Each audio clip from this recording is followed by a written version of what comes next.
निजामुद्दीन औलिया रहमतुल्लाह अलैह से किसी ने पूछा, मिसरा लिखकर भेजा कि आपने दरबान क्यों बैठाया है दरवाजे पर, आप तो फकीर हैं, ये बादशाहों का काम है। उसने मिसरा लिखकर भेजा कि फकीरा रा बदर दरबान अब आयद, कि फकीरों को अपने दरवाजों पर दरबान नहीं बिठाने चाहिए।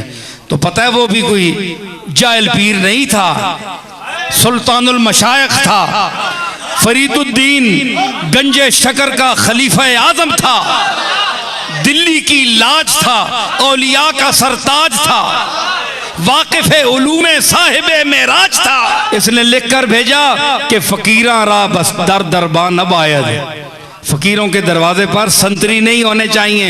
निजामुद्दीन औलिया ने मिसरा लगाकर भेजा, बेबायद ता सगे दुनिया ने आयद, इसलिए दरबान चाहिए कि कोई हमारे घर में दुनिया का कुत्ता दाखिल न हो।